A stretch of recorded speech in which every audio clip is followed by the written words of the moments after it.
वालेकुम मेरे नाज़रीन बहन भाइयों, आप कैसे हैं?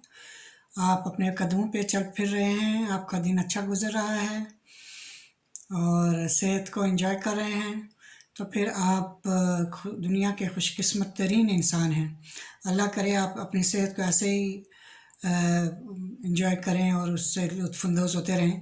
लेकिन बदकिस्मती से बहुत सारे लोग हैं इस वक़्त ऐसे हैं जो ख्वाहिश करते होंगे कि अपने पैरों पे खड़े हो जाएँ और वो खड़े नहीं हो सकते, सेहत उनको इजाज़त नहीं देती। तो जो वो सुनते थे हम और पढ़ते थे किताबों में कि सेहत हज़ार नेमत है, उस वक़्त तो हमें समझ नहीं आई, लेकिन अब समझ आ रही है और सेहत की कदर हो रही है। जब सेहत को हमने देखा है कि उसके बग़ैर गुज़ारा मुश्किल है। अल्हम्दुलिल्लाह मेरी अपनी सेहत तो अच्छी है, लेकिन मेरे शौहर डॉक्टर ज़फ़र इकबाल उनको मैंने एक बहुत ही ज़ालिम और तकलीफ़ दह बीमारी में से गुज़रते हुए देखा है। तो ये जो मेरे व्लॉग्स होंगे वो मैं उनकी नज़र करती हूँ कि उसकी बाकी लोगों की अगर कोई उसमें मदद हो सके।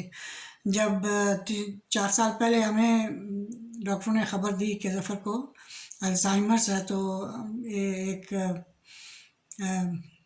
पहाड़ ही था जो हम पे गिरा, लेकिन उस वक़्त एहसास नहीं था कि ये कितना सख्त किस्म का और कितनी ही मुश्किल सफ़र में हम आ गए हैं। तो वो ख़ुद डॉक्टर साहब मंजे हुए सर्जन थे, डॉक्टर थे। जब ये रिपोर्ट उनके हाथ में आई तो उनके चेहरे का रंग मुझे आज भी याद है। इसके बावजूद वो डिनायल में चले गए और उन्होंने कहा कि नहीं, ये रिपोर्ट ही गलत है। बहरहाल वो एक अलग कहानी है, कभी और शेयर करेंगे। तो ये जो बीमारी जिसको वो डायग्नोज़ हुई वो थी अल्ज़ाइमर्स। मुझे तो इसके अभी तक भी ना स्पेलिंग नहीं मालूम कि ये कैसे स्पेल करती है, लेकिन ये आपकी ज़िंदगियों में और मरीज़ के और उसके आसपास उसके प्यारों की जो है ना जड़ों तक पहुंच जाती है और बहुत ही तकलीफ़ देह चीज़ है। तो मैंने इस सफ़र में देखा है कि बहुत ज़्यादा जो है लाइल्मी है। मरीज़ों की तो है ही है, जो डॉक्टर्स हैं वो भी मरीज़ के जो अटेंडेंट्स हैं या केयरर्स हैं उनसे पूछते हैं कि आज आपने मरीज़ को कैसे देखा, ये दवाई दी तो क्या हुआ, ये इससे कोई फ़र्क पड़ा। यानी इस बीमारी का अभी इतने सालों से तहकीक हो रही है, फिर भी 0.5 इसका रिज़ल्ट है जो रिसर्च की कामयाबी है। तो इससे अंदाज़ा हो सकता है कि डॉक्टरों के लिए ख़ुद कितनी मुश्किल है। तो मैं कोई ख़ुद क्वालिफ़ाइड डॉक्टर नहीं हूँ, बस डॉक्टर की वाइफ़ हूँ, लेकिन जो मेरा सफ़र उनके साथ रहा है वो डॉक्टर के नाते नहीं, बल्कि मैं ये मशवरा नहीं दे सकती कि आप ये दवाई खाएँ और ये इलाज करवाएँ, क्योंकि ये मेरा फ़ील्ड नहीं है। लेकिन जो केयरर के तौर पर उनके साथ मैंने वक़्त गुज़ारा है और आस-पास में जब और लोगों से मिली हूँ तो बहुत ज़्यादा इसमें लाइल्मी है और लोग जो हैं वो मरीज़ को ठीक तरह से हैंडल नहीं कर पा रहे। ये दिमागी बीमारी है, इतना मैं जानती हूँ नॉन मेडिकल होने के बावजूद कि ये एक दिमागी बीमारी है और इसके लिए आपको न्यूरो सर्जन के पास जाना होगा। तो वो जो मरीज़ तो सफ़र कर रहा है, जो उसके आसपास है, जो केयरर है, उसको सबसे पहले तो उसकी तकलीफ़ का एहसास होना चाहिए कि ये किस तकलीफ़ से गुज़र रहा है।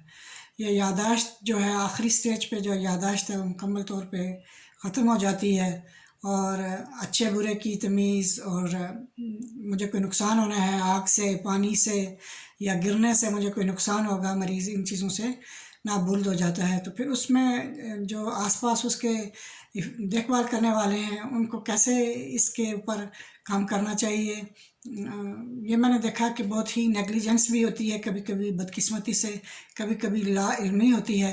तो मेरे जो अगले ये व्लॉग्स हैं मैं इस बारे में शेयर करूँगी कि मेरा जो सफ़र था, जिस तरह मैंने इसको टैकल किया है या हैंडल किया है, अच्छा किया या बुरा किया, ये अल्लाह ताला ही इसका फ़ैसला करेंगे। लेकिन इसमें आपको मदद चाहिए, बहुत सारे लोगों का साथ चाहिए और एक दूसरे के साथ ताआवुन करना चाहिए। तो ये आइंदा मैं इसके ऊपर आस्ता-आस्ता और भी व्लॉग्स बना के तो शेयर करूँगी आप लोगों से। तो फ़िलहाल तो यहीं तक है और उसके बाद आखिर में ये भी एक मैं आप लोगों के साथ अपने दिल की बात शेयर करूँगी कि जो बात मैं सोचती हूँ या मेरे दिल में आती है उसको मैं आप लोगों तक पहुँचाऊँ कि प्लीज़ सफाई का ख्याल रखें अपनी सेहत के हिसाब से भी। और जहाँ कहीं हम सैर तफरीह के लिए जाते हैं تو جو اپنا کوڑا اٹھا کے لے جاتے ہیں وہ وہیں چھوڑ کے آتے ہیں، وہ کوڑا آپ واپس گھر لائیں اور گھر لا کے اپنے کوڑا دان میں ڈالیں، اور اس جگہ کو ویسا ہی چھوڑ کے آئیں جیسا کہ آپ کو وہ ملی تھی، اور جہاں آپ نے خود انجوائے کیا تو باقیوں کو بھی انجوائے کرنے کا موقع دیں۔ اپنا خیال رکھیں، انشاءاللہ پھر میں اگلے ولاگ میں آپ سے ملاقات کروں گی۔ اللہ حافظ۔